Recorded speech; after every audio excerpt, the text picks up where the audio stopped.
அன்பு தேவ பிள்ளைகளே, நீங்கள் என்னை விசுவாசிக்கிறீர்களா? விசுவாசித்தால் இந்த வீடியோவை தள்ளிவிடாமல் கேளுங்கள். இன்றைய பைபிள் ஜீவ வார்த்தை. நான் உனக்கு முன்னே போய் கோணலானவைகளை செவ்வையாக்குவேன். நான் உங்களுடைய தேவன், உங்களுக்கு முன்பாக நடந்து செல்லுகிறேன். இஸ்ரவேல் ஜனங்கள் வனாந்தரத்தில் காணப்பட்ட வேளையில் அவர்களுக்கு முன்பாக அக்கினி ஸ்தம்பமாய் மேகஸ்தம்பாக முன் சென்றேன். ஒரு எதிரிகளும் அவர்களுக்கு முன்பாக நிற்க முடியவில்லை. ஒரு குறைவும் இல்லாதபடி அவர்களை நடத்தினேன். அவர்களை போஷித்தேன், அவர்களை உடுத்திவித்தேன், கண்மணி போல காத்தருளினேன்.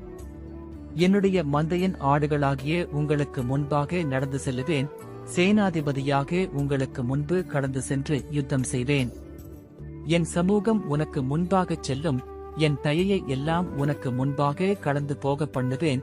என்னுடைய தயையை உங்களுக்கு முன்பாக கடந்து போக பண்ணி உங்களுக்கு தயவும் இரக்கமும் பாராட்டுவேன். கர்த்தராகிய நான் உங்களுக்கு முன்பாக கடந்து செல்வேன். அப்பொழுது கோணலானவைகள் எல்லாம் செம்மையாகும்.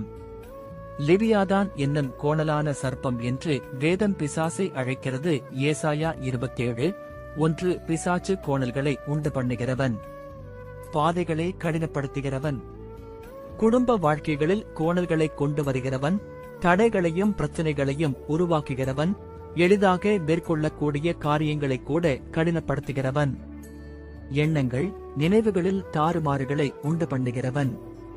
ஆனால் கர்த்தராகிய நான் உங்களுக்கு முன்பாக போகும்போது பள்ளங்களெல்லாம் நிரப்பப்படும், சகல மலைகளும் குன்றுகளும் தாழ்த்தப்படும், கோணலானவைகள் செவ்வையாகும், கரடானவைகள் சமமாகும்.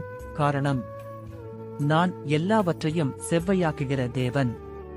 கர்த்தராகிய நான் உங்களுக்கு முன்பாக போகும்போது வெண்கல கதவுகள் உடையும், இருப்புத்தாழ்பாள்கள் முறியும், அந்தகாரத்தில் இருக்கிற பொக்கிஷங்களையும் ஒளிப்படத்தில் இருக்கிற புதையல்களையும் உங்களுக்கு கொடுப்பேன்.